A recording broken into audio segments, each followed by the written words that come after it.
योग दर्शन की 253वीं कक्षा है। हम योग दर्शन के द्वितीय पाद साधन पाद को पढ़ रहे हैं और इसमें 34 सूत्र पूरे हो गए थे। 35वां सूत्र पिछली कक्षा में हमने शुरू किया था। कल कक्षा का अवकाश रखना पड़ा था क्योंकि एक बहुत आवश्यक कार्य था, अत्यंत व्यस्तता और प्रतिकूलता थी और मैं समूह में संदेश नहीं भेज पाया था। बड़ी ऐसी प्रतिकूलता मुझे रही, तो कई लोगों को बड़ी असुविधा रही कक्षा में जुड़ने में। उसके लिए मैंने क्षमा भी आप लोगों से मांगी थी। एक बार फिर से आप क्षमा कीजिएगा उस व्यवहार के लिए, क्योंकि परेशानी तो होती है, फिर कई बार ढूंढते रहते हैं, लिंक नहीं आया या बाकी चीज़ें होती हैं। तो आगे से मैं भी ध्यान रखूंगा कि वो दोष ना हो। तो हमारा 35वां सूत्र चल रहा था जिसमें हम देख रहे थे कि जब अहिंसा में प्रतिष्ठा होती है तो उस योगी के या उस साधक की सन्निधि में यदि कोई प्राणी आता है तो उसका वैर त्याग हो जाता है, वैर भाव छूट जाता है। ये एक सिद्धि होती है योगी के लिए, बहुत बड़ी बात है। ये उसका ऐश्वर्य है, एक लक्षण बता रहे हैं। और प्रत्येक यम नियम के ऐसे बहुत सुंदर सुंदर प्रभाव बताए जाएंगे, उनकी सिद्धियां आगे कही जाएंगी। तो अभी अहिंसा के विषय में कहा, अहिंसा प्रतिष्ठायाम। जब योगी अहिंसा का बहुत सूक्ष्मता से उत्तम रीति से पालन करता है, तत्सन्निधौ, उसकी सन्निधि में, उसके निकट आने पर, उसके पास कोई प्राणी आए, उसके आसपास रहे, उसके साथ व्यवहार करे, तो ऐसी स्थिति में वैर त्याग, उस प्राणी का या उन सब प्राणियों का वैर का त्याग हो जाता है। वो अपने हिंसा भाव को, वैर दुश्मनी के भाव को छोड़ देते हैं। यह महर्षि पतंजलि जी ने कहा। महर्षि व्यास जी ने बस एक दो शब्द लिख करके बात को समाप्त कर दिया, बहुत खोला नहीं इस बात को। उन्होंने लिखा सर्व प्राणी नाम भवति, सभी प्राणियों का होता है, केवल मनुष्यों की बात नहीं है। या कोई ऐसा नहीं है कि उसकी सन्निधि में अच्छे लोग आएंगे तो उनका ही वैर भाव छूटेगा, कोई भी आए, सब प्राणियों को उन्होंने कह दिया। अब इस सूत्र को लेकर के बहुत डिबेट होती है। बहुत चर्चाएं रहती हैं, बड़ा विचार का ये विषय बना रहता है कि ऐसे कैसे हो सकता है। क्योंकि व्यावहारिक जीवन में उदाहरण देखें तो बड़े अटपटे से उदाहरण भी हमको दिखते हैं। जैसे उस दिन कक्षा में रखा गया था, पंचतंत्र का एक श्लोक है कि महर्षि पाणिनि जी को एक शेर ने मार दिया था। और ऐसे ही और कई ऋषि थे, किसी को आ, हाथी ने मार दिया, किसी को मगरमच्छ ने मार दिया, किसी को किसी ने मार दिया, किसी को किसी शिकारी ने मार दिया। ऐसे करके इतिहास के उदाहरण हमको देखने में आते हैं। तो फिर लगता है जब इतने बड़े बड़े योगियों तपस्वियों को हिंसक प्राणियों ने मार दिया, उनकी जान ले ली, हत्या कर दी, तो फिर ये जो सूत्र है ये तो झूठा हो गया, ये तो गलत हो गया। और ऐसा भी कई बार सुनने में आता है कि एक महाराज थे, एक ऋषि थे, उनके आश्रम में शेर और बकरी एक साथ रहते थे, पानी पीते थे, या जो भी उनका व्यवहार रहता था, उनके तप का इतना प्रभाव था, उनकी अहिंसा में ऐसी प्रतिष्ठा थी। ऐसी बातें भी सुनने में आती हैं। तो इसमें फिर सही क्या है, इसका हम लोग विचार कर रहे थे और मैंने आपके लिए कह करके छोड़ा था कि आप भी उदाहरण रखिएगा, आप भी इस पर अपने विचार रखिएगा। तो अभी कौन अपना विचार रखेंगे इस विषय में? आपने कोई ऐसे उदाहरण देखे हैं कि कोई आपके संपर्क में कोई योगी तपस्वी हों जिनके सानिध्य में आकर ऐसी चीजें हो रही हों? जी वकील साहब आप बताइए। महर्षि पातंजलि बहुत अच्छे योगी थे जी और उनको तपस्या करते हुए शेर ने खाया था, तो उनसे बड़ा हिंसावादी कौन होगा। पाणिनि और थे, उन्हीं को पाणिनि। शेर ने खा लिया। जी नहीं, पाणिनि। पातंजलि को भी खाया शेर ने अच्छा हाँ ठीक है, हाँ। तपस्या करते। जी हाँ जी जी। जी। तो तत्सन्निधो वैर त्याग का तो भावना ये होनी चाहिए, वैर तो त्यागता ही नहीं जो वैर करने वाला है। अच्छा जी। छोटी मछली बड़ी मछली को थोड़ा खावे, बड़ी मछली छोटी को खा जा। हाँ जी। तो ये तो वैर जिसके अंदर होता है, वैर भाव नहीं खत्म होता कभी भी। जी तो फिर सूत्र गलत हो गया। सूत्र में तो यही लिखा है कि वैर का त्याग हो जाता है। इसका इंटरप्रिटेशन दूसरी तरह करो जी। हाँ करेंगे, उसी पर तो विचार कर रहे हाँ हैं। हाँ जी। मैं चाहता हूँ कि सभी लोग अपने विचार रखें, एक चर्चा हो, संवाद हो इस पर। मैं भी रखूंगा अपना विचार, आप बताइएगा फिर उसमें क्या ठीक है क्या गलत है। आगे प्रतिभा सिंह जी आप बताइए। जी आचार्य जी प्रणाम। प्रणाम जी। जैसे ये जो आप पहले जो हम लोग को पढ़ाए थे कि जो कर्म का फल होता है, तो उस हिसाब से अगर पूर्व जन्म का किया हुआ ऐसा कुछ पाप या ऐसा कुछ कर्म फल है जो इस जन्म में अदृष्ट जन्म वेदनिया जो है वो हमको भोगना था, तो उस हिसाब से उस महर्षि के साथ हुआ होगा वैसा दुर्घटना। तो उससे इस जो अभी जो संदर्भ चल रहा है, इससे मुझे नहीं लगता कि उसका कोई ऐसा कुछ पैचअप होना चाहिए। वो अच्छा उनका पूर्व जन्म का फल का भी तो मतलब कर्म का भी तो फल हो सकता है ना। जी। हाँ, हो सकता है वो भी। ठीक है, तो इसका मुझे मतलब इतना ही सूत्र। समझ आया। हाँ, सूत्र ठीक है इसका मतलब। सूत्र लिखा है तो सही ही होगा। हाँ, बहुत अब बढ़िया। उसका इंटरप्रिटेशन हमें करना है, हाँ, जो ठीक है। हमें नहीं आता आप ही कर सकते हैं। हाँ, ना तो फिर कोई ऐसे उदाहरण बताइए जहाँ आपने देखा हो कि एक व्यक्ति थे जिनकी अहिंसा में प्रतिष्ठा थी और उनके संपर्क में कोई आए, बाकी प्राणी आए, हिंसक प्राणी आए और हिंसा भाव छोड़ दिया उन्होंने अपना। ऐसा कोई दिखता है? हाँ, मेरी नानी थी, पर वो अब है नहीं। जी। तो उनका प्रताप ऐसा होता था कि वो कभी एक चूंटी भी नहीं मारती थी, कहती थी पाप है, सबका जीवन का, सबका जीव को जीने का अधिकार है, जी। हम कौन होते हैं इसे समझना। ही वो दवाई छिड़कती थी। और उनके संगत में जितने लोग आते थे, जो लड़ाई झगड़ा भी करने वाले लोग होते थे ना, हाँ। बहुत गुस्से क्रोध में आए हैं, जी। पर जैसे ही उन्होंने पानी पिलाया, बात करना शुरू किया, उनका क्रोध वैसे ही शांत हो जाता था और धन्यवाद कहते हुए जाते थे जी। कि पता नहीं माता जी आपके पास आके तो पूरा पूरा का पूरा व्यवहार ही बदल जाता है, पूरा सोचने का जो प्रोसेस है वो चेंज कर देते हैं आप। हाँ। तो ऐसा एक व्यक्ति तो मैंने अपने जीवन काल में देखा है। हाँ, बहुत बढ़िया। चलिए, इस बात को भी बिंदु विचार के रूप में रखेंगे आगे जब इंटरप्रिटेशन होगी इस पर भी, तो रखेंगे इसको भी आगे। सौरभ योगी हाँ, जी हैं, आप बताइए सौरभ जी। अच्छा जी, हम नमस्ते। नमस्ते जी। आवाज मेरा क्लियर है? हाँ जी, हाँ जी, क्लियर है। अब आदर जी, मैं आपसे बता रहा, जैसे आपने कहा ये जो अपने ऊपर मंत्र लिखा हुआ है ये मतलब ठीक सही नहीं है। जी। तो अच्छा, इतिहास में तो देखने को आता है कि मतलब अगर देखे तो उसको फिर ये मतलब गलत है या झूठा है। लेकिन अभी अगर आपको बताया, मतलब पिछले साल की बात है शायद, मेरे गुरुजी हैं, वो बगल में ही एक थाली और अपने मतलब जब वो भोजन करते हैं जी। तो एक थाली अपने लिए लगाते हैं, एक थाली और लगाते हैं, एक थाली उनके बगल में कुत्ते और बिल्ली दोनों एक साथ उसमें भोजन करते हैं। अच्छा जी। हाँ, दोनों एक, हालांकि अगर अब देखा जाए तो कुत्ते बिल्ली का वो बड़ा मतलब ख- खराब नाता है। वो हाँ। दोनों एक दूसरे पे टूटे रहते हैं, जी। लेकिन वो दोनों एक साथ ही खाना भोजन करते हैं, वो दोनों एक ही थाली में। हाँ जी। इस हिसाब से देखे तो फिर तो ये ठीक है। चलिए, ठीक है, एक उदाहरण ये हो गया, बहुत अच्छा। इस पर भी बात करेंगे। चलिए आगे, रश्मि माता जी आप बताइए। नमस्ते आचार्य जी। नमस्ते जी। आचार्य जी, तंत्र है, इसलिए जो अपना वैर त्याग करना चाहेगा वो ही वैर त्याग कर पाएगा, अन्य तो नहीं कर पाएंगे, क्योंकि ईश्वर की तरफ से तो सभी प्राणियों को स्वतंत्रता दी गई है। और साथ में एक अंगुली मार का भी हम पढ़ते हैं ना, जिसका वैर त्याग हो गया था, जी। तो वो एक है। और बाकी तो सब स्वतंत्र हैं, जैसे अब दुर्योधन आया था श्री कृष्ण के सानिध्य में, तो उसका तो नहीं हुआ था। हाँ, बिल्कुल। ठीक है, ये भी स्वतंत्रता दी लेंगे। गई है सबको। जी, मेरा ऐसे ही है हाँ। सोचना। हाँ, ठीक है, इन उदाहरणों को भी लेंगे अभी। जी। ठीक है, आस्था माता जी आप बताइए। आचार्य जी नमस्ते। नमस्ते जी। ये जो है ना, कई संत लोग जो रहते हैं जंगलों में, जी। और सर्प आदि का भी रहता है उनका कि सर्पों से नहीं डरते हैं, तो ये भी उदाहरण हो सकता है कि भी सर्प, उन लोगों को सर्पों से डर नहीं लगता है। नहीं, डर नहीं लगता, या दूसरा कि वो जब उनके पास में आते तो उनको काटते नहीं हैं। हमको तो ये देखना है कि उनका वैर भाव छूट जाता है। अच्छा। हाँ जी। और एक एक मैं ये पहले वाले जो सूत्र था, जी। उसमें कृतकारी तो अनुमोदित में, जैसे मैंने ये मतलब उसको जो समझा है ना, उसका एक उदाहरण बताना चाह रही हूँ, बता सकती हूँ।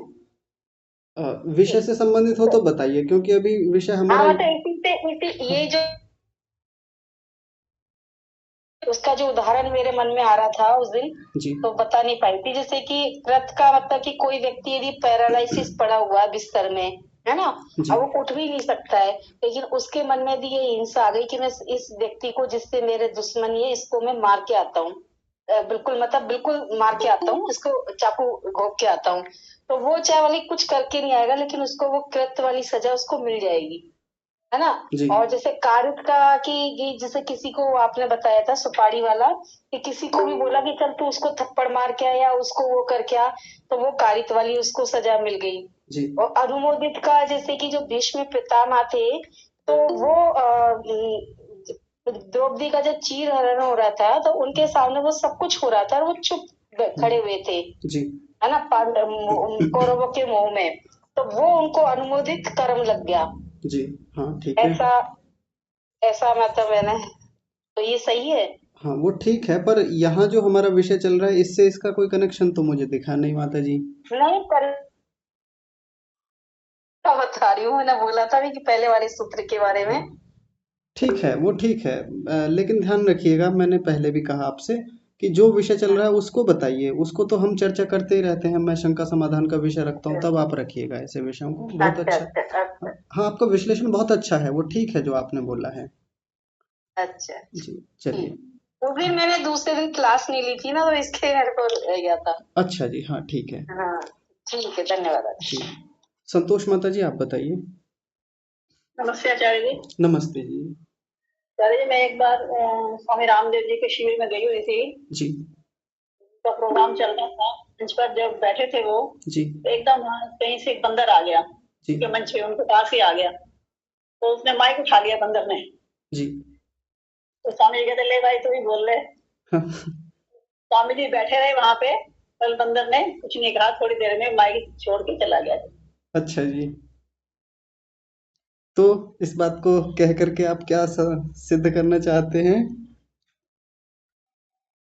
वही जो चल रहा है, कोई बंदर क्या, उसने कोई बैर, उसने कुछ नहीं बोला स्वामी जी को, नहीं तो काट सकता था वो।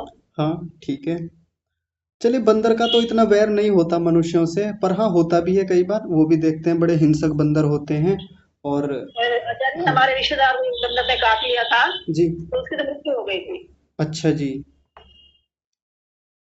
हाँ ठीक है, चलिए ये भी एक उदाहरण के रूप में बात हो सकती है, बहुत अच्छा है ये, ठीक है। आगे श्रीमान रमेश महोदय जी हैं, आप बताइए। सदा प्रणाम आचार्य जी। प्रणाम जी। ये जो सूत्र अहिंसा प्रतिष्ठायाम तत्सन्निधो वैरत्यागः, इसके इसके मतलब से एक मन में ऐसा आया कि महाभारत युद्ध के पहले श्री कृष्ण जी के पास अ, दुर्योधन और अर्जुन दोनों आए थे, जी और वो युद्ध में सहाय मांगने के लिए आए थे। अभी श्री कृष्ण जी तो योगी है, उनके सानिध्य में आने के बाद दुर्योधन के मन में क्यों ऐसे विषय ख्याल आए कि मुझे तुम्हारी सेना चाहिए, जी उनके ऊपर कुछ परिणाम हुआ ही नहीं मतलब। हाँ जी। तो इस सूत्र के बारे में मतलब संदर्भ से इसके बारे में हम क्या कह सकते हैं? ये एक उदाहरण हाँ रखा जाता है कि श्री कृष्ण जी तो योगी थे, और दुर्योधन रहा हो, शिशुपाल रहा हो, बहुत सारे और भी दुष्ट थे उस समय, उनका तो वैर भाव नहीं छूटा श्री कृष्ण के प्रति, बल्कि उनको बंदी बनाने के लिए या उनके ऊपर और भी प्रहार करने के लिए भी प्रयास किए गए। तो फिर हमें एकदम विरोध दिखाई देता है कि इस सूत्र से तो इन घटनाओं का एकदम विरोध है, विपरीत भाव है। विचार करेंगे इन पर, अभी देखेंगे क्या है। ठीक है जी। चलिए आगे सुदेशना माता जी आप बताइए। जी आचार्य जी नमस्ते, और सभी को सादर नमस्ते। नमस्ते। आचार्य जी, ये जो आपका सूत्र है, ये जो पाणिनि वगैरह का, ये तो हमने अब पढ़े हैं, जी मतलब, लेकिन जैसा मैंने आपको पोस्ट भेजी जी 2 पेज की, जी मैंने अधिकतर ऐसा ही देखा है, वैर भाव त्यागने वाली बात। हाँ एक बार तीसरी क्लास में पढ़ते थे, जब एंड्रोक्लीज का पाठ था हमारी, अब तो पता नहीं होता होगा नहीं, एंड्रोक्लीज को भूखे शेर के सामने छोड़ा था, और उस शेर ने उसको नहीं खाया था, क्योंकि उसने उसका कांटा निकाला था गुफा के सामने। जी एक दूसरा किस्सा उनका आता है अकबर के दरबार में, जब वो सब गीत गाया करते थे, करियो आस अकबर की, करियो आस अकबर की। मतलब उसके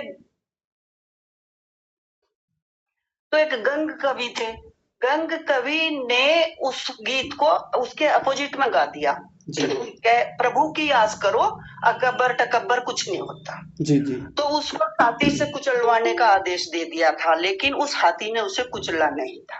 हाँ जी हाँ जी। और जी देखो, भूल गई हूँ, एक दो और था मेरे इसमें जहन में ऐसा, क्योंकि मैंने ऐसे पशुओं के ऐसे सुने हैं कि जो जिन्होंने बदल लिया अपना, हाँ, वैर भाव छूट गया उनका। वैर भाव छोड़ दिया। और मैंने तो ऐसे कितने ही पढ़े हैं, 3-4 तो भी याद किए थे, लेकिन भूल हाँ, गई हूँ, अब 2 चलिए, बोल गई। ठीक है चलो ठीक है दूसरों का नंबर आएगा। हाँ जी, जी आचार्य जी। जी, ठीक है, बाकी देख लेते हैं जल्दी से। डॉक्टर मीनाक्षी माता जी, आप बताइए। जी एक बार जैसे अभी इन्होंने बंदर के बारे में बताया, तो एक बार हमारे यहाँ एक बंदर आ गया था।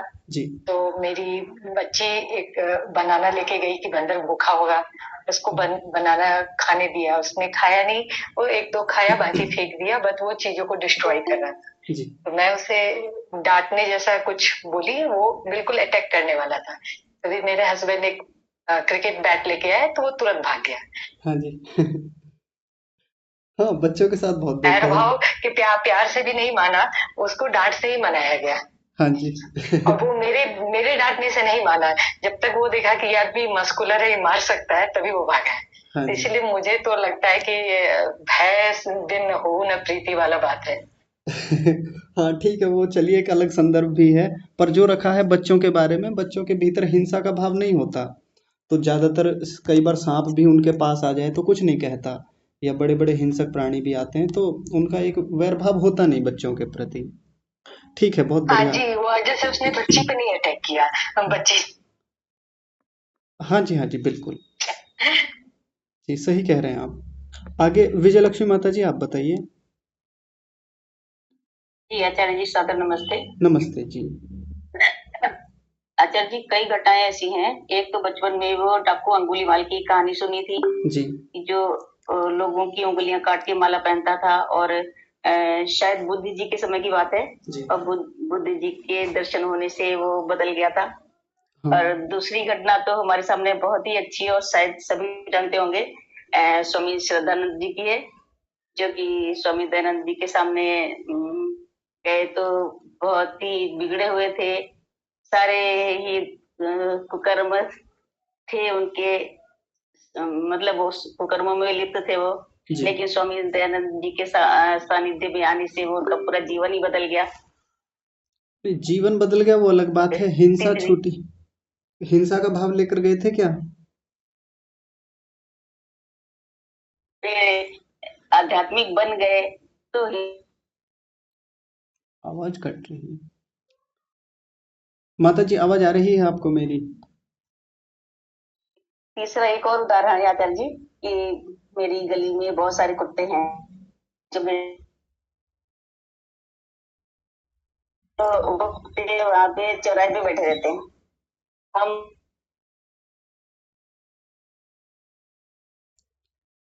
माता जी, आपकी आवाज नहीं आ रही। सब दरवाजे तक और ठीक है, हम दूसरे फोन से करते हैं आचार्य जी। जी ठीक और है। अभी रुकिए 1 मिनट फोन देना अपना, माइक ऑन करके।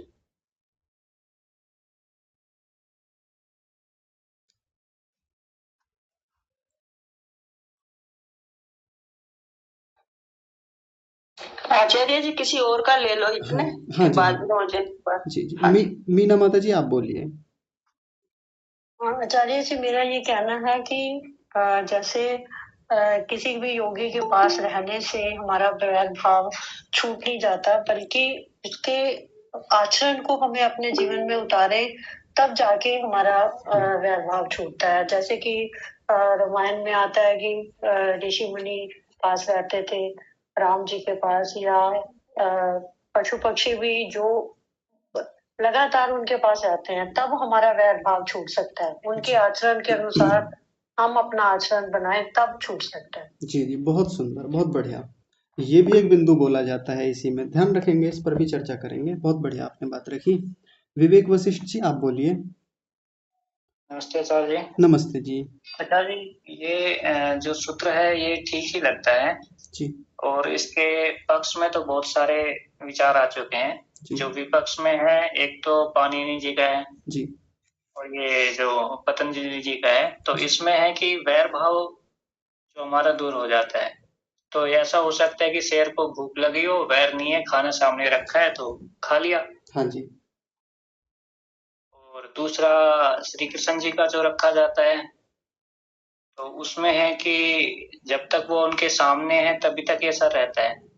जी जब वो चले गए तो जो शुकनी है, कर्ण है आदि है, उनके संपर्क में आके फिर वैसा ही हो जाएगा वो। जी और ये भी हो सकता है कि श्री कृष्ण जी चाहते ही ना हो कि इसका वैर भाव खत्म हो, हाँ क्योंकि बाद में तो फिर वही होना है, धर्म का स्थापना तो हो नहीं पाएगी।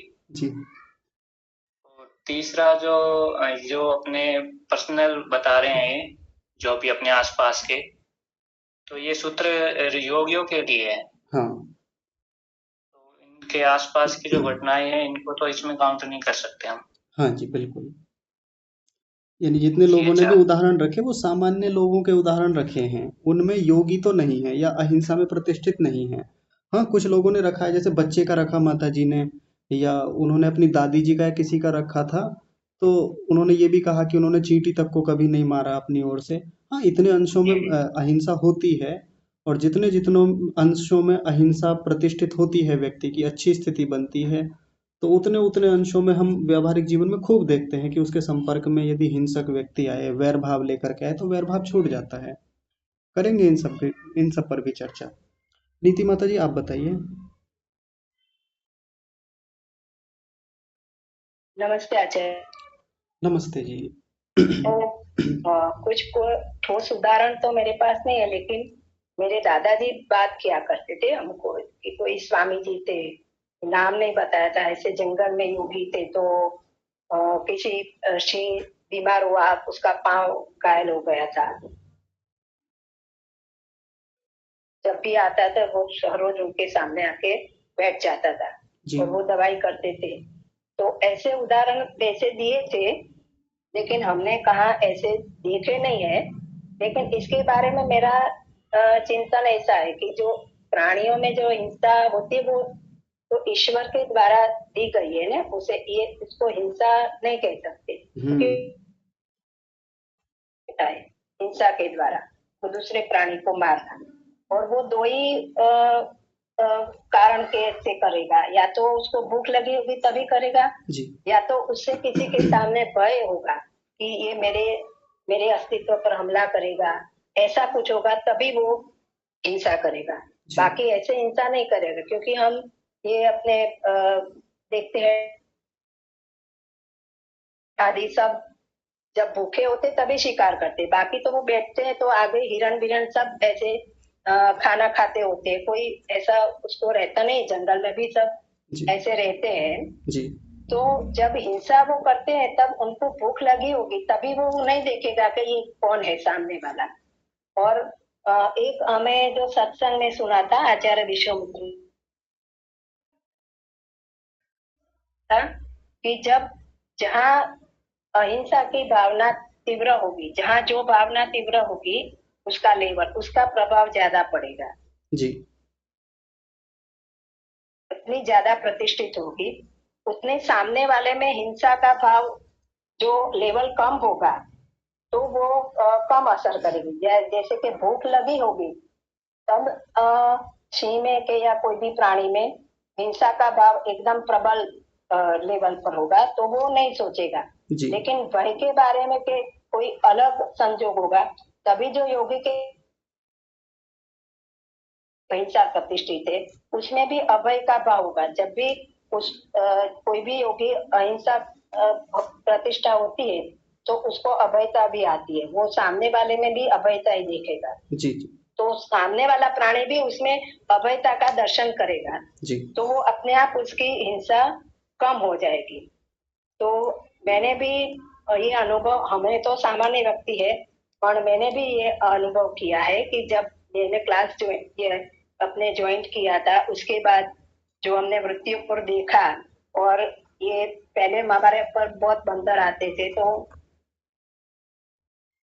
गंदा कर जाते हैं, मारते हैं, तो जब भी तब लकड़ी लेके ही पीछे पड़ते थे। जी लेकिन बाद में मैंने वो हिंसा का भावी वे वृत्तियों को ध्यान में रखकर किया था, तभी हिंसा का तो नहीं था, लेकिन वृत्तियों को हमने संस्कार पढ़ते हैं ऐसा सोच के जी वो द्वेष भाव कम कर दिया था। जी तो अभी मैं 15 दिन पहले ही बात है, हमारे यहाँ बहुत बंदर आते हैं, जी तो शाम दोपहर को बहुत गर्मी थी, तो हमारे फ्लैट में नीचे पार्किंग में आके बैठे थे 25-30 बंदर, जी उसमें सब मादाएं ही थी ज्यादा और छोटे छोटे बच्चे थे। तो अभी मैंने स्कूटर पार्क कहाँ करूँ, कितनी बार हॉर्न बजाया पर कोई हटना नहीं चाहते, और लिफ्ट के पास में जा नहीं सकती। जी बहुत सारे वो नीचे ठंडक थी इसलिए बैठे थे सभी, तो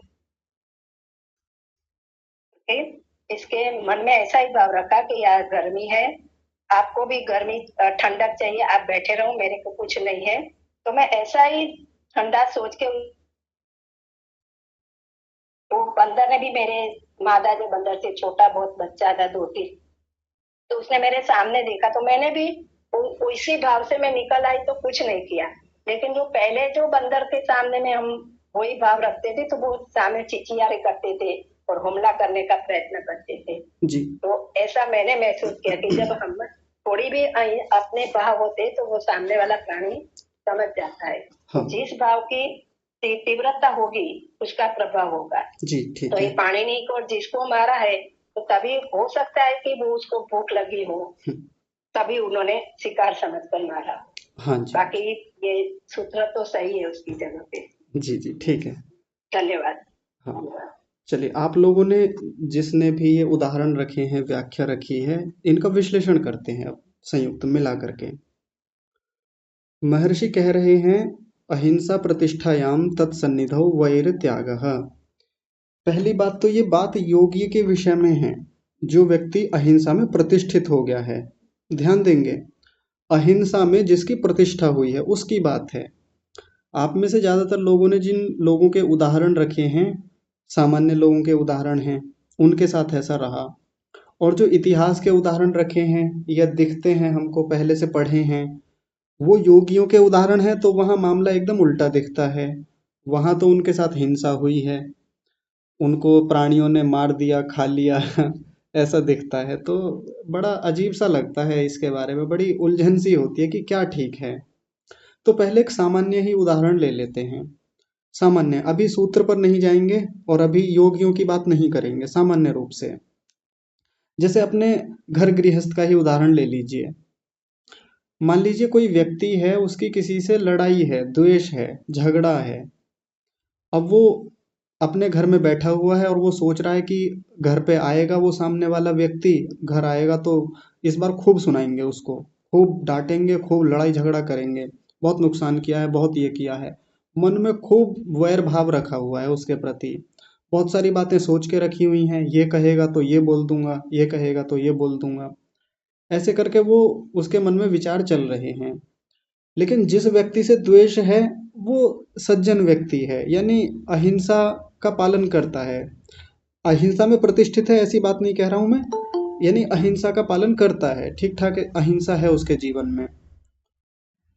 तो जैसे ही वो व्यक्ति आया या ये उस व्यक्ति के पास गया, पूरे द्वेष भाव से गया था, पूरा क्रोध के से युक्त होकर के गया था, और सो कहा था कि आज ये कर दूंगा, आज वो कर दूंगा, ये सुना दूंगा। जैसे ही उस व्यक्ति के पास पहुंचा, तो पहुंचने के बाद में जो वो सज्जन व्यक्ति था, उसने इसका अच्छे से स्वागत किया, बड़े प्रेम पूर्वक, विनम्रता पूर्वक इससे बातें की, पानी पिलवाया सेवा सत्कार किया। तो इस प्रक्रिया में जो उसने सेवा सत्कार किया, जो अच्छा व्यवहार उसने किया, जो अहिंसा युक्त व्यवहार किया, इसका मन पिघल गया। और ये केवल उदाहरण की जो मैं बात रख रहा हूँ, ये केवल ऐसा नहीं है कि केवल हवा में बात की जा रही है, ऐसा व्यवहारिक जीवन में खूब देखा जाता है, हमारे आपके साथ, सबके साथ ये चीजें होती हैं। तो जो व्यक्ति अहिंसा का जितना पालन करता है, जितने अंशों में उसकी प्रतिष्ठा रहती है, उसके संपर्क में जितने लोग आते हैं, उनका वैरभाव छूटता है, निश्चित रूप से छूटता है। ये सामान्य जीवन के उदाहरणों में देखने में आता है। अब कई बार हम इस सूत्र को लेकर के जो इतिहास के उदाहरण उठाते हैं कि पाणिनि मुनि को शेर ने खा लिया, या बाकी जितने ऋषि थे किसी को हाथी ने खा लिया, किसी हाथी ने मार दिया, या किसी को मगरमच्छ ने खा लिया। तो ये बहुत अति में जाकर रखे जाने वाले उदाहरण हैं, बहुत अति में जाकर के।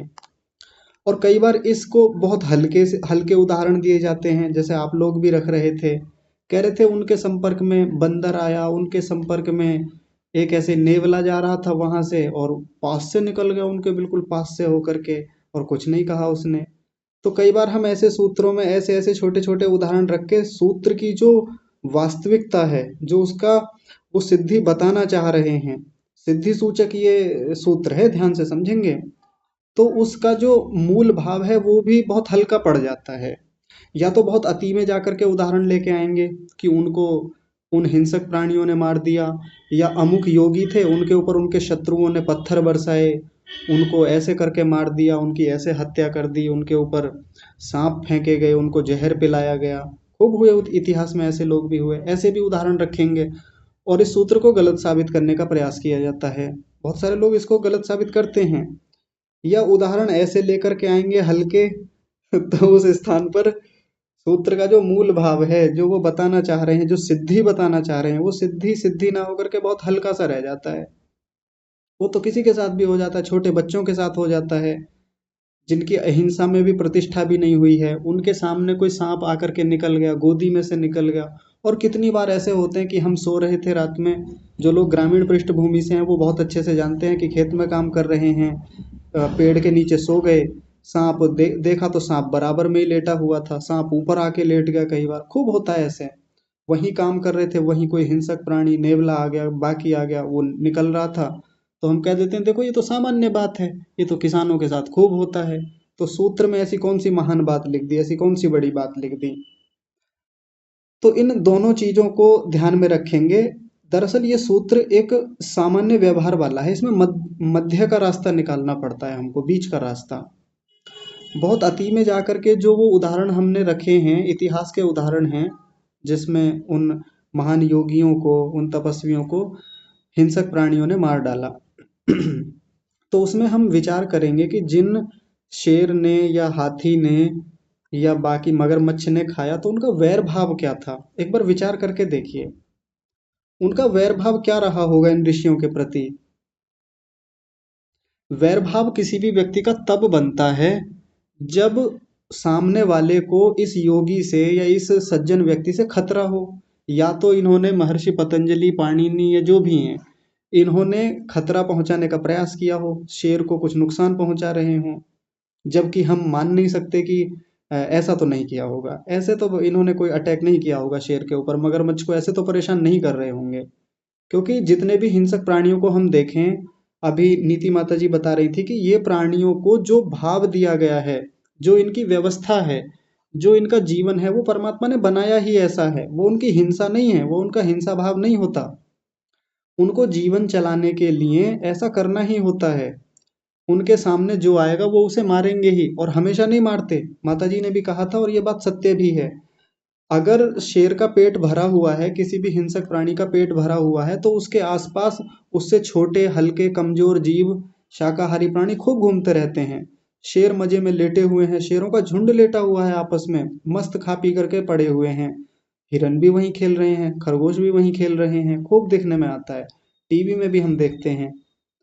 तो ये उनका स्वाभाविक ऐसा भाव है, वो हिंसा वाला भाव नहीं कहलाता कि हिंसा के भाव से युक्त होकर के उन्होंने ऋषियों को मारा।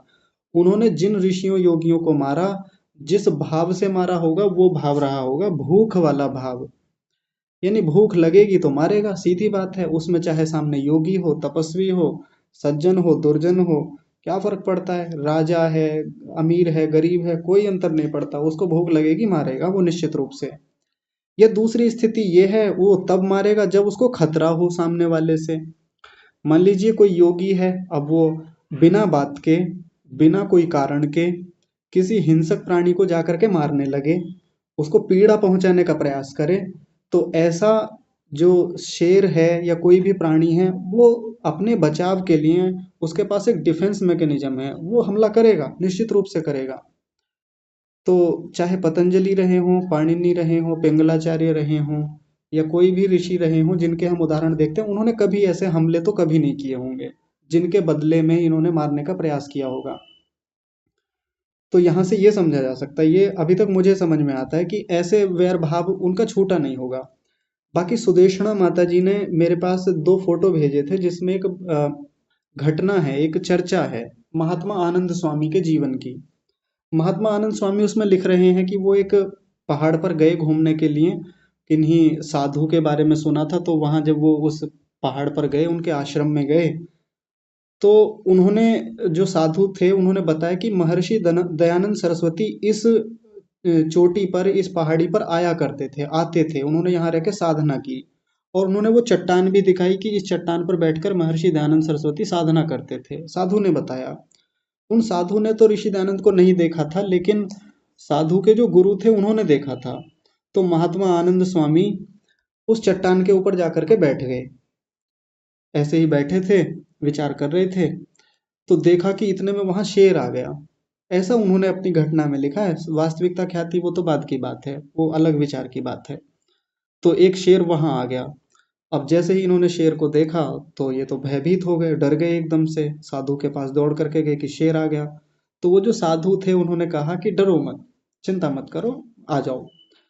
और जैसे ही इन्होंने इनको, महात्मा आनंद स्वामी को अपने पास बुलाया और अपने पीछे खड़ा किया, वो शेर सामने आकर के खड़ा हो गया। और ये महात्मा जो थे, ये साधु जो थे, ये उस शेर से कहने लगे, आ गए तुम? आ गए, ऐसे करके, मतलब उसके साथ ऐसा व्यवहार कर रहे हैं जैसे हम कुत्ते के साथ करते हैं, जैसे हम बिल्ली के साथ या खरगोश आदि प्राणियों के साथ करते हैं कि आ गए, कहाँ चले गए थे, ऐसे करके उससे बात कर रहे हैं। और थोड़ी देर में वो शेर वापस चला गया। ये भी उदाहरण है। सच है, झूठ है, ये तो एक अलग विश्लेषण की बात है, लेकिन ऐसे भी उदाहरण है योगियों के, साधुओं के। और भी हम सुनते रहते हैं, बहुत सारे महात्माओं के उदाहरण हैं। अंगुलीमाल का एक उदाहरण बताया। तो महात्मा बुद्ध, जिनकी अहिंसा में हम प्रतिष्ठा मानते हैं, बड़े करुणावान व्यक्ति थे, बहुत दया उनके भीतर थी प्राणियों के प्रति, और उन्होंने कभी हिंसा शायद जीवन में की भी नहीं होगी जानबूझ करके, प्रतिष्ठित ही रहे होंगे अहिंसा में।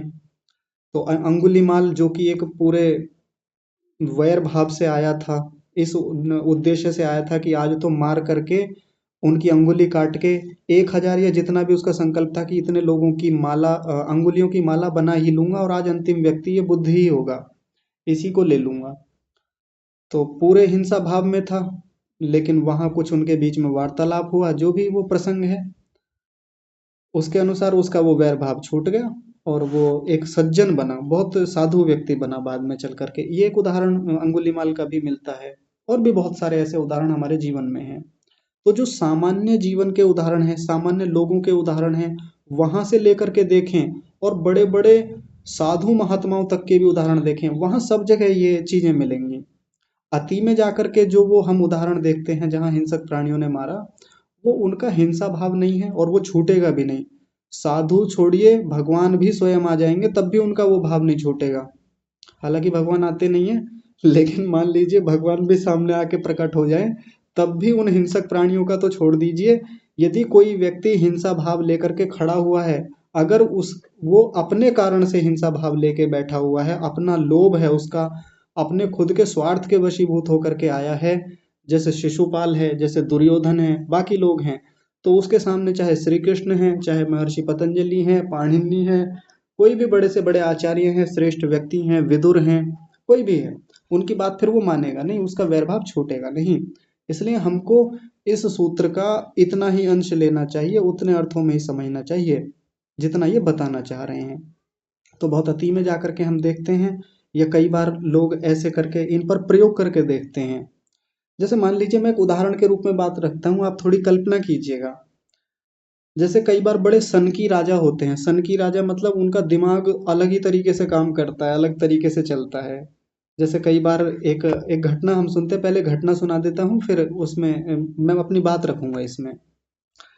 जैसे एक बार एक राजा ने एक ज्योतिषी को बुलाया, ये परीक्षा करने के लिए कि ये ज्योतिषी ठीक बोलते हैं, भविष्य का पता कर सकते हैं नहीं कर सकते।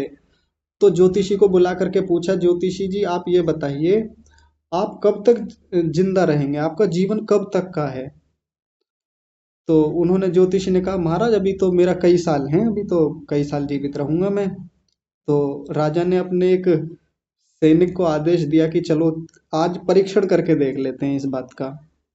परीक्षण करने के चक्कर में उन्होंने सैनिक को बुलाया और कहा, तलवार उठा के मारो इन्हें, ज्योतिषी को, इनकी गर्दन पे ला करके तलवार खींच के मारो, गर्दन काटो।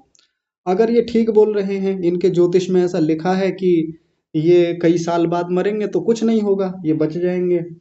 और अगर इनकी गर्दन कट गई तो फिर ये झूठ बोल रहे थे, इनका ज्योतिष झूठा है और फिर ये व्यक्ति को जीवित रहना भी नहीं चाहिए। और ऐसा करके उन्होंने गर्दन पे जैसे तलवार चलाने की कोशिश की, वो एकदम से चरणों में गिर गया कि महाराज मुझे मत मारिए, मैं तो बस ऐसे ही भविष्य बताता हूँ, अब कहीं तुक्का लग जाता है कहीं नहीं लगता। तो आप मुझे मत मारिए, ऐसे तो मैं मर ही जाऊंगा। तो राजा को भी समझ में आ गया, ऐसे सन की राजा होते हैं जो परीक्षण करते रहते हैं। अब मान लीजिए कोई योग का पढ़ा हुआ व्यक्ति, योग का जानकार व्यक्ति, जिसने वास्तव में योग को पढ़ा है और उसकी अच्छी खासी प्रतिष्ठा है योग में, अहिंसा में भी ठीक ठाक प्रतिष्ठा है, अब वो किसी राजा के पास या किसी बड़े प्रतिष्ठित व्यक्ति के पास जा करके इसका उपदेश करने लगे, अहिंसा प्रतिष्ठायाम तत्सन्निधौ वैर त्यागः, और वो जो सामने शक्तिशाली राजा है वो चर्चा पे उतर आए, बहस पे उतर आए कि साधु जी, महात्मा जी, आप जो कह रहे हैं बात ठीक है ये, अब ये तो कहेंगे हाँ जी ऋषि ने लिखी है तो बात तो ठीक ही है। राजा कहने लगा, परीक्षण कर लें, आप तो योगी हैं, आप तो साधु हैं, चलो परीक्षण करके देख लेते हैं। अब ऐसा राजा इन योगी जी को, जो कि योगी जी अड़े हुए हैं, अति में जा करके बात करते हैं, ये नहीं कुछ नहीं होगा, अगर ऐसे व्यक्ति, ऐसे अहिंसा में प्रतिष्ठित व्यक्ति के सामने शेर भी आ जाए तो शेर भी कुत्ते की तरह व्यवहार करेगा, बकरी की तरह व्यवहार करेगा, हिरण की तरह व्यवहार करेगा। ये अपनी बात पे अड़े हुए हैं ये योगी जी, क्योंकि बस शब्द प्रमाण को पकड़ के बैठे हुए हैं कि ऐसा लिखा हुआ है, इसकी सन्निधि में कोई भी प्राणी आ जाए, और महर्षि व्यास जी ने सर्व प्राणी नाम लिख दिया, तो कोई भी प्राणी आएगा तो उसका वैर भाव छूट जाएगा। राजा सनकी है या राजा बुद्धिमान है, वो कहेगा चलो परीक्षण करके देख लेते हैं साधु जी आपका, योगी जी आपका परीक्षण कर लिया जाए, तो आइए चलिए। अब पिंजरे में ले जाएगा, क्योंकि राजाओं के यहाँ पिंजरे होते हैं, उसमें शेर वो पाल के रखते हैं, ऐसा सुनते हैं हम कहानियों में। अब जैसे ही इन योगी जी को ले जाने का प्रयास किया जाएगा, इनको पकड़ करके बंदी बना करके जब शेर के पिंजरे में ले जाएंगे, तो क्या तब भी इन साधु जी की, योगी जी की भावना वही रहेगी? नहीं रहेगी। अगर ये कमजोर हैं, अहिंसा में प्रतिष्ठित नहीं हैं, तो डरेंगे, राजा से माफी मांगेंगे, राजा से निवेदन करेंगे कि मुझे मत ले जाइए। नहीं तो हमको ये भी विचार करना चाहिए कि वास्तव में अहिंसा में प्रतिष्ठित हैं, इन्होंने सब प्राणियों को भय से मुक्त कर दिया है। जैसा कि हम कई बार टीवी में भी देखते रहते हैं, ऐसी वीडियो भी आती रहती हैं। आजकल तो एआई से कुछ भी बन जाता है, आर्टिफिशियल इंटेलिजेंस से कुछ भी वीडियो बन सकते हैं, जहाँ कोई भी व्यक्ति हाथी के साथ चल रहा है, शेर के साथ चल रहा है, शेर को उठा करके फेंक दिया, कुछ भी कर दिया। आजकल जो वीडियो चल रहे हैं उनकी बात नहीं कर रहा, जो वास्तव में डिस्कवरी वगैरह से या और चीज़ों से आते हैं, तो वहाँ भी हम देखते हैं कि शेरों के साथ लोग खेल रहे हैं, आराम से पिंजरे में जा करके उनके साथ बैठे हुए हैं, फोटो खींच रहे हैं, ऐसा भी देखने में आता है। या जंगल में जा करके भी उनका एक मित्रता वाला व्यवहार उन हिंसक प्राणियों के साथ बना हुआ है। और आजकल तो सोशल मीडिया है हमारे पास, फेसबुक पर भी बहुत सारे ऐसे असली वीडियो हैं, असली लोग हैं जो वास्तव में ब्लॉग बना रहे हैं, बाकी वीडियो बना रहे हैं हिंसक प्राणियों के साथ। एक व्यक्ति ने घर में नेवला रखा हुआ है और नेवले के साथ सोता है, बढ़िया परिपक्व अच्छा वयस्क नेवला है, छोटा मोटा बच्चा नहीं, पूरा परिपक्व है, उसके साथ विधिवत वो वीडियो बनाते हैं और बढ़िया चैनल चल रहा है उनका धूमधाम से। तो यदि वास्तव में प्रतिष्ठा है व्यक्ति की, तो ऐसी हम संभावना मान के चल सकते हैं कि वो वैर त्याग छूट ही जाएगा, यदि अपनी ओर से सामने वाले प्राणी को कष्ट ना पहुंचाना चाहे, सामने वाला जो प्राणी है वो भूखा ना हो, और वो अपने कारण से, मान लीजिए प्राणी या कोई मनुष्य है, उसकी घर पे कोई समस्या है, या वो पहले से ही उसका दिमाग खराब है, पहले से ही मन में वैर की भावना लिए हुए है, तो उसका वैर भाव छूटने वाला नहीं है, कभी छूट भी नहीं सकता। अपने ही कारण से, अपने ही प्रयत्न से छोड़ पाए तो फिर छूट सकता है, अन्यथा नहीं छूटेगा। अभी माता जी एक चीज और बता रही थी कि इसमें एक बड़ी महत्वपूर्ण बात ये भी है कि अहिंसा में प्रतिष्ठित व्यक्ति जो है, जब वो किसी के सानिध्य, वो उसके सानिध्य में कोई आएगा, वो इसके साथ रहेगा, इसके साथ व्यवहार करेगा, इसकी बातें मानेगा, उन बातों का पालन करेगा, तो उस प्राणी का या उस व्यक्ति का, उस मनुष्य का वैर भाव छूटेगा। ये भी एक बड़ी मुख्य बात है जो ज्यादातर व्याख्या की जाती है। इस सूत्र की सबसे अधिक व्याख्या इसी रूप में की जाती है। आप स्वामी सत्यपति परिव्राजक जी वाला भी उठा करके पढ़ेंगे, या बाकी टीकाकार हैं, बाकी जो व्याख्याकार हैं, वो इसी चीज को लेकर के ज्यादा पक्ष में रहते हैं कि अहिंसा में प्रतिष्ठित कोई साधु, सन्यासी, योगी, तपस्वी है, उसके सानिध्य में आकर वैर भाव छूटने वाला जो ये प्रसंग तब अच्छे से सिद्ध हो पाएगा, पूरी तरह 100% सिद्ध हो पाएगा, जब इसके सानिध्य में आने वाला कोई भी प्राणी इसके साथ व्यवहार करेगा, इसकी बात मानेगा, इसके साथ रहेगा। तो कितनी बार ऐसा देखने में आता है कि बहुत सज्जन व्यक्ति है, उसने बचपन में कहीं से शेर का बच्चा उसको मिल गया, तेंदुए का बच्चा मिल गया, उसको पाला अच्छे से, उसका पालन पोषण खूब धूमधाम से किया, पूरे प्रेम भाव से किया। अब वो खूब बड़े हो गए हैं, खूब भूख भी लगी हुई है शेर को, उसी के साथ घूम रहे हैं, घर में रहता है या कोई अन्य व्यवस्था उसकी बना रखी है, तो ऐसे में शेर उसको कुछ कहता भी नहीं है, क्योंकि बचपन से एक व्यवहार उनका साथ में रहा है, सन्निधि में रहा है। तो जैसा इस व्यक्ति का व्यवहार था, उतने उतने अंशों में उसने भी उस व्यवहार को अपने जीवन में धारण किया। क्योंकि अहिंसक व्यक्ति का एक बड़ा सुंदर भाव ये होता है कि वो सामने वाले को निर्भय करता है, सामने वाले को अभय दान देता है कि आपको मुझसे घबराने की कोई जरूरत नहीं है।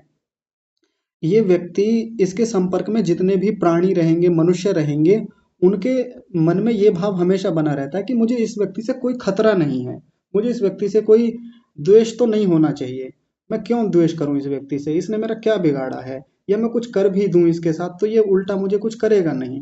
ऐसी भावना ज्यादातर, अधिकांशतः ऐसी लोगों के मन में रहती है, प्राणियों के मन में भी रहती है, और ऐसा करने पर वो वैर भाव को छोड़ ही देते हैं एक समय के बाद। तो इस कथन को, इस सूत्र को हम उतने ही अंशों में लेकर के चलेंगे, बहुत अति में जाकर के देखेंगे तो फिर तो अप्लाई नहीं होगा ये। और बहुत सामान्य भी ना बना दें ऐसे सूत्रों को कि जिस सिद्धि को ऋषि बताना चाह रहे हैं वो सिद्धि सिद्धि ना रह करके एकदम हल्कापन उसमें आ जाए, और फिर तो कोई भी कह देगा कि इसमें कौन सी बड़ी बात है, ये तो होता रहता है। और कितने तो विदेशों में रहने वाले लोग जो मांस खाते हैं, जो किन्हीं ना किन्हीं मामलों में हिंसा करते रहते हैं, वो भी शेरों के पास घूम रहे हैं, वो भी हिंसक प्राणियों को उठा उठा करके उनके साथ वीडियो बना रहे हैं। उन्होंने अपने घरों में सांप पाले हुए हैं, सांपों को ऐसे ही अपने ऊपर लेके चढ़ के बैठे हैं, और मतलब सांप उनके ऊपर चढ़ के बैठे हुए हैं। फिर वो इतना हल्कापन लगेगा उन सब चीज़ों में कि देखो ये तो हिंसक भी हैं, ये तो मांसाहारी भी हैं, और इनको ये प्राणी कुछ भी नहीं कह रहे, तो ये तो बात उनके ऊपर भी लागू हो रही है, जबकि इनकी तो अहिंसा में कोई प्रतिष्ठा नहीं है। तो इतने हल्के उदाहरण भी हम ना ले लें। हाँ, इतना ठीक है कि वो जो विदेशों में जिन हम लोगों को देख रहे हैं, जो मांस खाते हैं और वो सांपों को लिए घूम रहे हैं, सांप घर में पाल रखे हैं, या बाकी और भी तेंदुए वगैरह को भी पाल लेते हैं, तो इतने अंशों में उन लोगों ने उस तेंदुए को, उस शेर को, उन सांपों को अभयदान दिया है, उतने उतने अंशों में, बस उतना ही अंश लेंगे उसका, सारा अंश नहीं ले सकते उसमें। तो उतने अंशों में अभयदान दिया है उस तेंदुए को, उस चीते को या उस सांप को, तो उतने अंशों में उसका वैर भाव छूटता है और वो प्राणी उनको कुछ नहीं कहता। इतना हम विचार करके चलेंगे। तो ये 35वां सूत्र आज यहीं पूरा होता है।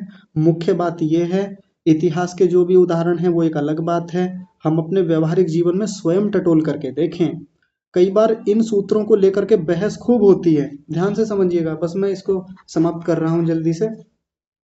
खूब बहस होगी, दो पक्ष आपस में लड़ेंगे सूत्र को लेकर के, नहीं ऐसा नहीं वैसा था, हमने तो ऐसा देखा था, उनको शेर खा गया, उनको तो सांप ने काट लिया था, बड़े योगी बनते थे जी, और देखो तुम्हारे श्री कृष्ण जी का ऐसा था, कहने को आप उन्हें योगेश्वर कहते हो, शिशुपाल का तो वैर भाव नहीं छूटा, या हमने तो उनका देखा था, उनके यहाँ तो शेर घूम के चला गया, एक बार उनके पास से निकल के चला गया, जबकि वो तो उतने बड़े योगी भी नहीं हैं, उनके साथ फिर कैसा हो गया। ये खूब बहस हो सकती हैं, खूब चर्चाएं हो सकती हैं। मुख्य मूल बात है, ऋषि का कथन है, शब्द प्रमाण है, मानने योग्य है। सबसे मुख्य बात, सबसे जरूरी बात जो अब तक की यहाँ तक है, चर्चा करनी चाहिए, विचार करना चाहिए, लेकिन वही सबसे महत्वपूर्ण बात जो मैं बार बार जोर दे के कह रहा हूँ, अहिंसा में प्रतिष्ठित होने का हमारा प्रयास होना चाहिए। हम जीवन में धारण करें, बाकियों के जीवन में रहा नहीं रहा, क्या उनके साथ अंततः हुआ, किसने हिंसा भाव से मारा, किसने नहीं मारा, वो अलग विचार की बातें हैं, वो हमेशा चर्चा बनी रहेंगी। ये जब तक पढ़ते रहेंगे तब तक वो विचार के बिंदु रहेंगे। मुख्य बात वो है कि ये चीज हमारे जीवन में आ रही है या नहीं आ रही है, ये सबसे मुख्य बात है। तो बहस हम खूब कर सकते हैं, दूसरों के उदाहरण खूब दे सकते हैं, लेकिन अभी नीति माता जी ने अपने ही जीवन का उदाहरण दिया कि जब से योग दर्शन पढ़ना शुरू किया, वृत्तियां बदली, विचार बदले, प्राणियों को अभयदान दिया, तो उनके सुंदर सुंदर परिणाम आने शुरू शुरू हो गए। ये विचार हमारा होना चाहिए, ये सबसे महत्वपूर्ण बात है। तो हम अहिंसा का जितनी सूक्ष्मता में जाकर के, पिछले सूत्र में ऋषि कह रहे थे कि इतने प्रकार की हिंसा होती है, इतनी सूक्ष्मता में जाकर के हिंसा हमसे हो सकती है, हम उतनी सूक्ष्मता में जाकर के विचार करें कि हमसे हिंसा हो तो नहीं रही है। अभी अहिंसा में कहाँ कमी है, अभी अहिंसा का पालन पूरी तरह से क्यों नहीं हो पा रहा है, हम प्रतिष्ठित क्यों नहीं हो पा रहे हैं, अभी वो जीवन में धारणा क्यों नहीं बन पा रही है। ये विचार का बिंदु मुख्य होना चाहिए। तब हम देखेंगे कि ये प्रभाव फिर हमारे जीवन में भी दिखेगा। हमारे साथ खूब घटनाएं होंगी, निश्चित रूप से होंगी, जब हमारे साथ भी ऐसे हिंसक प्राणी आएंगे और वो वैरभाव छोड़ेंगे। तो चलिए आज का विषय इतना ही रखते हैं, और आगे बड़ी रोचक रोचक सिद्धियां अन्य यम नियमों की हैं, उन पर अगली कक्षाओं में हम चर्चा करेंगे। आज के विषय को यहीं विराम देते हैं। जुड़ने के लिए सभी का बहुत धन्यवाद। आज की कक्षा को यहीं विराम। आप सभी को सादर प्रणाम।